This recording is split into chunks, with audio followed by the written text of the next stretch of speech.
めでたく揃って狭い密室に閉じ込められた二人、窮屈な空間で不自然な体勢を取らざるを得ません。無理と拒否するミコでしたが、10秒で終わると問答無用でベルトを緩め出す松永さん、大ピンチです。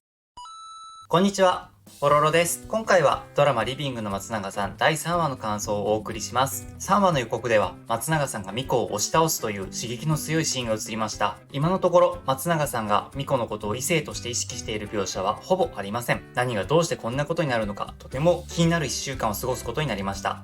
しかし、恋愛ドラマ慣れしている皆さんにとっては珍しくもなんともない展開なのでしょうか。普段サスペンスばかり見ている一男性視聴者として保護者の立場にあるアラサーの独身男性が女子高生をベッドに押し倒す合理的な説明を求めたいところです。本動画では前半がストーリーの振り返り、後半がピュアな成人男性の感想で構成されています。ぜひ最後までご覧ください。ドラマについて最終話までストーリーの振り返りや感想を配信していくので、チャンネル登録もお願いします。1話の動画ではリビングの松永さんに出演している中島健人さん、高橋ひかるさん、向井康二さんのお話をしました。合わせてご覧いただけるとより楽しめると思います。ぜひよろしくお願いします。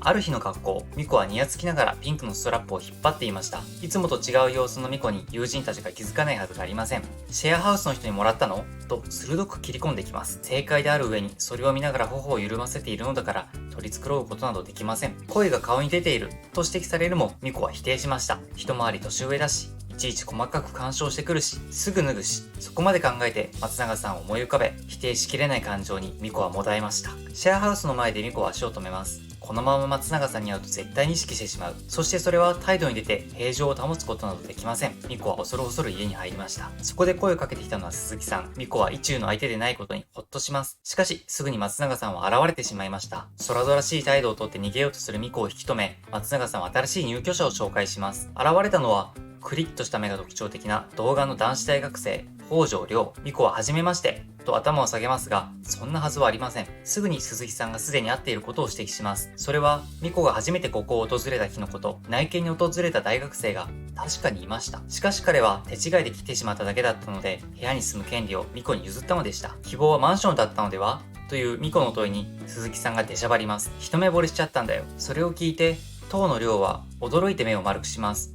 誰にですかと恋バナ大好き女子高生のミコは興味津々。しかし、亮の代わりに答えた鈴木さんの口から出たのはなんともがっかり感のある回答でした。このシェアハウスに、しかし僕ら視聴者は気づいています。一瞬亮が浮かべた図星をつかれた表情にやりますね、鈴木さん。鈴木さん、松永さんは亮の歓迎会の開催を検討し始めます。しかし亮はそれを丁寧に断りました。主役になるのあまり得意じゃないんで。ペコリと頭を下げ、亮は自室に引っ込んでしまいました。それを見送り、松永さんは、あいつ照れてるな、と、分け知り顔でうなずきます。いや、本当にそう見えましたかね。ミコも耳を疑います。そういうのが苦手な人種を、ノミニケーションと称して、表舞台に引きずり出すのは、令和という時代ではそれなりに品種を買うということを知らないようです。歓迎会。やってやろうぜ、サプライズで。とことん価値観が昭和のおっさんな松永さん。たっぷり8秒ドヤ顔を披露しました。今週も暴走します。松永さんの提案に乗ったシェアハウスの面々。服部さんは、亮が満面の笑みでピースサインを作った似顔絵を描きます。服部さん、何を考えているかわからないミステリアスな人物かと思いきや、しっかりコミュニケーション力が高く明るい女性でした。ミコは可愛くポップなイラストに感動、特徴を捉えてます、と見入ります。亮がこんなウッキウキの表情でピースサイン作るのは数ヶ月経たないと無理のような気がします。そこへ松永さんが現れます。サプライズの計画を変更すると突然言い出しました。場所をグランピングドームに変えると言います。これは楽しそう。松永さんは亮も絶対喜ぶよなと自信満々です。翌日学校だから困るとミコは訴えましたが、松永さんは聞く耳を持ちません。サプライズの成功に向けて爆心しています。各自の役割も決まっており、テキパキと指示を出します。先駆けてグランピング場に行き、準備を担当するのは松永さん、服部さん、ミコの3人。ところが服部さんはその指示に待ったをかけ、花火を用意すると言います。結果的に準備の担当は松永さんとミコの2人になりました。それってみんな来るまで私と松永さん2人きり？よかったじゃん。グランピング場に着いたミコと松永さん。松永さんはミコのことを異性として意識しているようには全く見えません。一方のミコは笑顔を浮かべつつ緊張を隠せていません。しかし松永さんがそんなミコの感情に気づくはずはなく、サプライズを成功に導くことに夢中です。ミコはいつも通りを意識するのですが、気持ちとは裏腹に不審な行動をとってしまいます。それを見た松永さんはミコに近づき、どこか具合が悪いのかと声をかけます。そして優しく手のひらをミコの額に当てました。熱に浮かされて謎の言動を繰り返していたと思ったのでしょうか。僕も様子のおかしい女性がいたら近づいて熱を探らせてもらってもよろしいでしょうか。あくまで紳士的にですよ。当然熱はありませんが、突然のことにミコは少しの間フリーズしました。一方、シェアハウスに残って寮を待つ組も慌ただしく準備に追われていました。突然決まった外泊のせいで準備のためにパタパタと家中を走り回る大貫さん、大量の花火を用意して抱え込む服部さん、特に何もしていない鈴木さん、いつもマグカップを持っています。鈴木さんと服部さんの会話でこのシェアハウスに入居した順が判明します。鈴木さんは古参、松永さんより前の入居者でした。鈴木さんは過去を振り返ります。歓迎会というイベントの先頭で張り切って旗を振る松永さんですが、入居したばかりの頃はそんな社交性はなかったと言います。何かが彼を変えたようです。グランピング場では着々と準備が進んでいます。ミコは飾り付け、松永さんは料理を担当。気を取り直したミコは飾り付けを完璧に仕上げ、松永さんに感心されます。一方の松永さんもさすがな料理の腕前、気合が入りまくっています。ミコは料理の試食であーんをしてもらいご満悦。ただし松永さんには味見をしてもらう以外の対はありません。しかしそこは恋する女子高生のミコ。改めて二人きりを意識するとドギマギしてしまいます。それを見て様子が変だと踏んだ松永さんは再度体調を調べようと接近してきます。ミコは気取られぬよう慌てて身をかわします。とその時、松永さんのスマホに連絡が入りました。電話をかけてきたのは鈴木さん。ここで松永さんの大失敗が露呈します。なんと亮が来られないというのです。松永さんは彼の予定を確認していませんでした。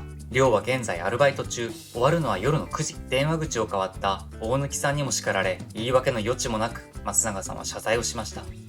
歓迎会はあっさりと中止になりました。ミコはもしやこのまま松永さんと二人きりでお泊まりなのかと甘美で魅惑的な想像をしますが、松永さんはそれどころではありません。本気で落ち込んでいます。片付けして帰るぞ。そう告げて立ち上がりました。ミコは初めて落ち込む松永さんを見ました。少しでも励ましたいという思いがミコの言動を後押しします。一緒に食べませんか？しかし松永さんはそんな気持ちにはなれません。自分は外を片付けると言い、ミコを一人残して出て行ってしまいました。日が暮れ始めた頃、外の片付けに区切りをつけた松永さんがドームテントの中に入ると、ミコがベッドにもたれかかってぐったりしていました。慌てて駆け寄るとお腹を押さえています。普通のようです。すぐに救急車を呼ぼうとしますが、ミコはその行動を制止します。この後に及んで救急車は恥ずかしいというのです。もちろんそんなことで止まる松永さんではありません。俺には保護者としての責任があるんだよ。ミコは白状します。ただの食べ過ぎなんです。ミコは松永さんを落ち込ませまいと6人分の料理を無理して食べていました。松永さんは嬉しいけどと言いながらも呆れます。ともあれ原因が食べ過ぎなら様子見で大丈夫そうです。松永さんも責任の一端を感じたのでしょう。あら、さするか？あくまで保護者として申し出ます。ミコはお言葉に甘えることにしました。衣類の上から伝わってくる松永さんの手のぬくもりでミコは少し楽になります。ミコが安心した小姉であったかいですと応じると、松永さんはドキッとしたようです。自分の感情に蓋をするように話題を変えました。誰かに自分を持ってもらえる、そういう存在がいるんだなって知るのすげえ嬉しいんだよ。松永さんがシェアハウスに来た頃、同じことをしてもらえて感動したのでしょう。社交性に欠ける松永さんを変えた決定的な出来事でした。それから松永さんは自分が先頭に立って歓迎会を仕切るようになったのかもしれません。亮にはうざいって思われるかもしれないけど、松永さんちゃんと亮の気持ちも汲んだ上での行動でした。まだ溶け込めていない亮にかつての自分を重ねていたのかもしれません。ところがミコはもうそれを聞いてはいませんでした。安堵した表情で静かに寝息を立てています。夜、ミコが目を覚ますと、眼前には松永さんの寝顔がありました。ベッドに突っ伏してメガネを外しています。付き添っているうちに眠ってしまったようです。ほどなくしてミコが目覚めたのに気づき、トロンとした眼差しを向けて、大丈夫かと聞いてきます。気づけば腹痛は治っていました。松永さんは、よかったと言い、ミコを見つめてきます。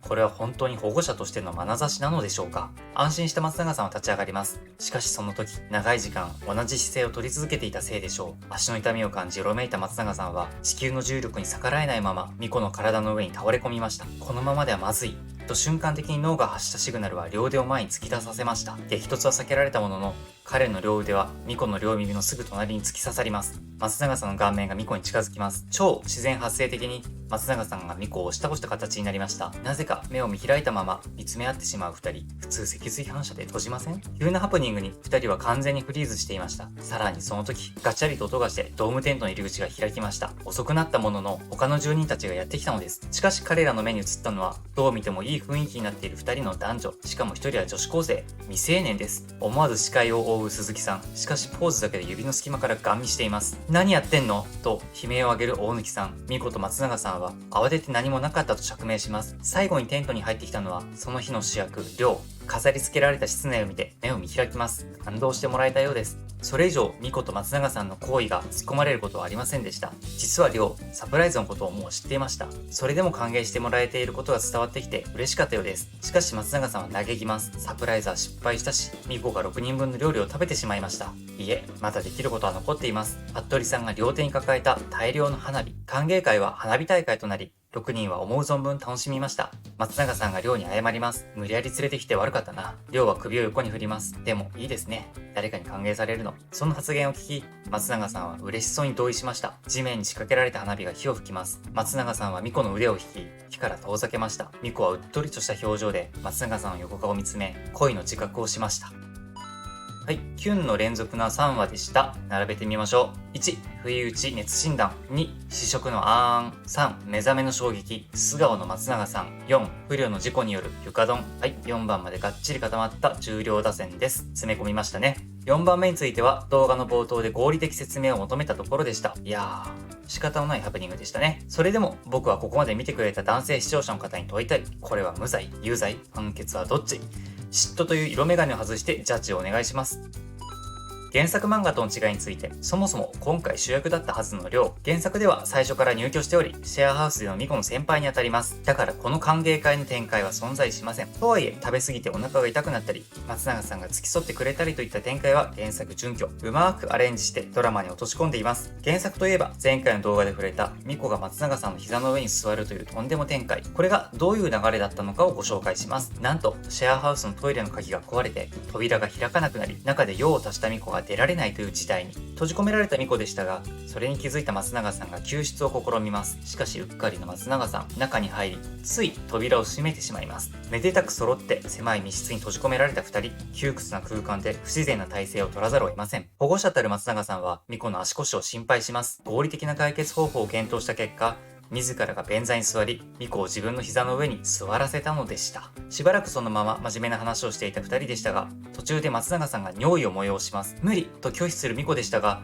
10秒で終わると問答無用でベルトを緩め出す松永さん。大ピンチです。と、そこでトイレの扉が開きます。大貫さん、鈴木さん、亮にいかがわしいシーンを目撃されるのでした。つまり、このトイレの最後のシーンに着想を得て、今回のドラマのハプニングシーンが作られたことは想像に難くありませんね。ところで前回の予告で、亮が一目惚れと煽り文句が出ていましたが、鈴木さんが勝手に言い出したことでした。亮が図星を疲れたような顔をしていたので、こちらについては伏線として残ることになりました。多分、亮と松永さんがミコを取り合って綱引きする展開はありそうですね。今回はドラマリビングの松永さんの第3話を振り返りました。男性視点での感想が気になる方は、ぜひチャンネル登録をよろしくお願いします。いいねやコメントも大変励みになります。一緒にドラマや俳優さんを応援しましょう。TVer では見逃し配信が行われています。こちらは無料なので、ぜひもう一度どうぞ。Unext では定額見放題で配信中。見逃しすぎてしまった方、CM を挟まずに見たい方はこちらへどうぞ。初めての方は最初の1ヶ月が無料で見られます。僕も Unext で視聴しています。それでは次回もお会いできますように。バイバイ。